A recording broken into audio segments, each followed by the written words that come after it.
Здравствуйте, мои дорогие! Я снова рада видеть вас на своем канале. Ну что, девчоночки, сегодня новый урок. Поехали! А сегодня давайте подумаем, что бы было, если. Если бы мы делали все наоборот, если бы к нам приходила клиентка с новыми красивыми ноготками, а уходила бы с отросшими некрасивыми. Поэтому чисто для того, чтобы взорвать мозг, для того, чтобы посмотреть что-то интересное, давайте посмотрим все задом наперед. Все с точностью, да наоборот. Итак, первым делом убираем с нашего дизайна точки. Но зачем нам точки в дизайне? Они же утяжеляют композицию, совершенно лишние телодвижения, очень долго времени занимают их выставлять, вообще ненужный совершенно элемент. Далее убираем белую прорисовку. Тоже совершенно бессмысленная штука, которая освежает дизайн. Зачем нам дизайн свеженький?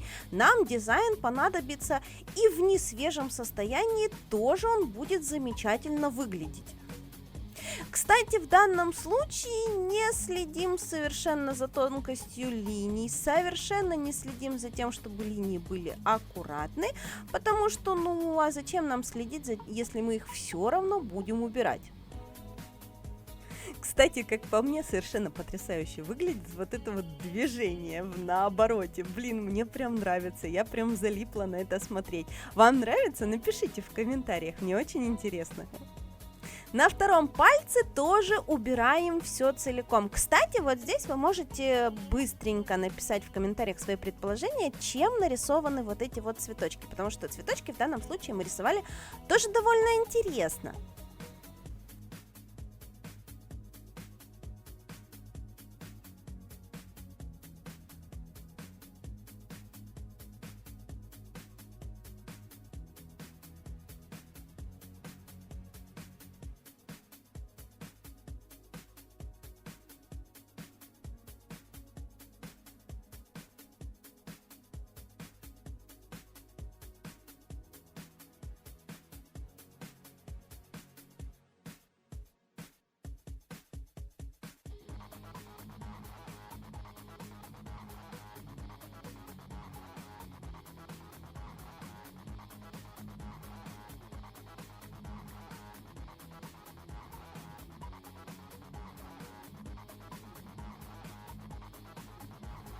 А вот и ответ на вопрос, чем же мы рисовали эти цветочки. Эти цветочки мы рисовали фломастером. Этот фломастер пришел мне с Алиэкспресса. Толщина кончика фломастера 0,3 мм.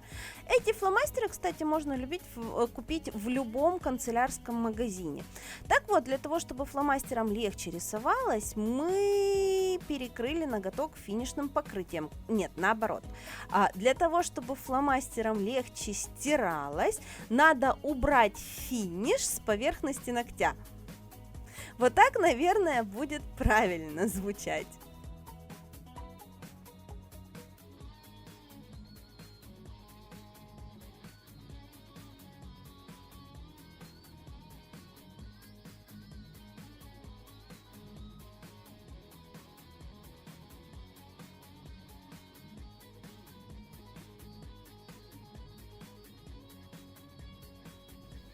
Ну а теперь волшебными заталкивающими под кутикулу движениями убираем финиш и убираем все вот эти размазюки, которые мы успели на ногти нанести.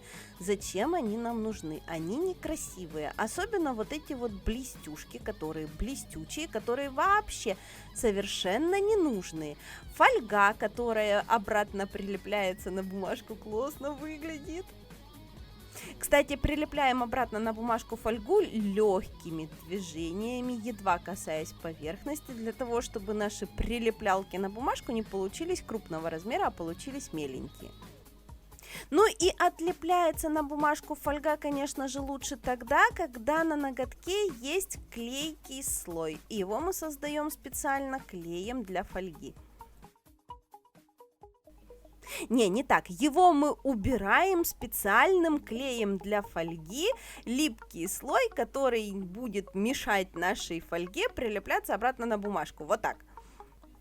Ну и размазюки, конечно же, убираем очень внимательно, следя за тем, чтобы у нас возле кутикулы получался красивый контур. Последнее, что нам необходимо сделать, это убрать, конечно же, покрытие. Конечно же, нужно его не выровнять, конечно же, нужно его отнести дальше от кутикулы. Ну и, собственно говоря, вообще полностью все покрытие нам тоже не нужно.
Ну а теперь зачем, собственно говоря, нам нужен опил? Ну, абсолютно бесполезная вещь, согласитесь, да, столько времени занимает, столько бессмысленных движений, пыли, которой мы дышим. Зачем оно надо? Возвращаем все на место.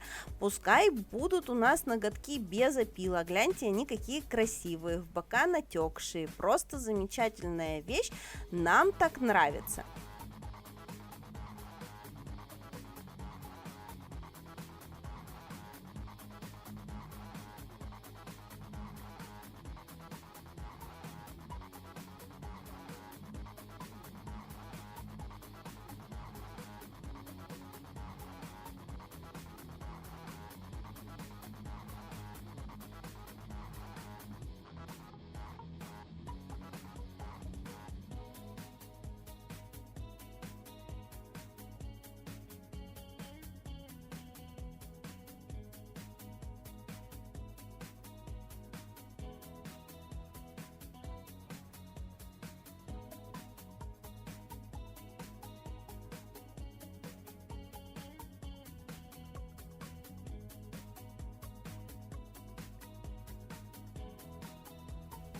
Ну и вообще новый материал на ногтях нынче не в моде, поэтому убираем материал полностью, оставляем только тоненький подготовленный ноготок. Убираем базовый гель, убираем праймер, заново приращиваем птериги на ногтевую пластину.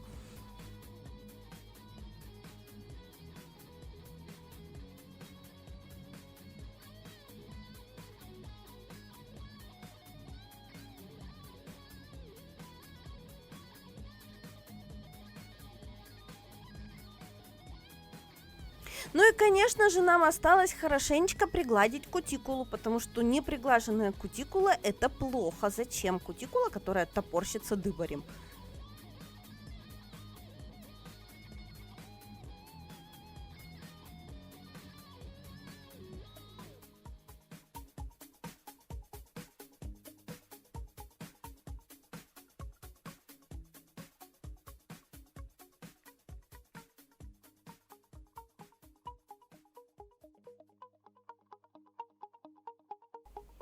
А теперь возвращаем нашей клиентке ее любимые квадратики. Возвращаем уголки на место, чтобы получилась красивая квадратная форма.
Итак, вот такая вот наоборотная коррекция у нас получилась. Все у нас было с точностью да наоборот. Надеюсь, вам сегодняшний эксперимент понравился. Надеюсь, вас это повеселило. Встретимся с вами в новых уроках. Всем до новых встреч. Пока.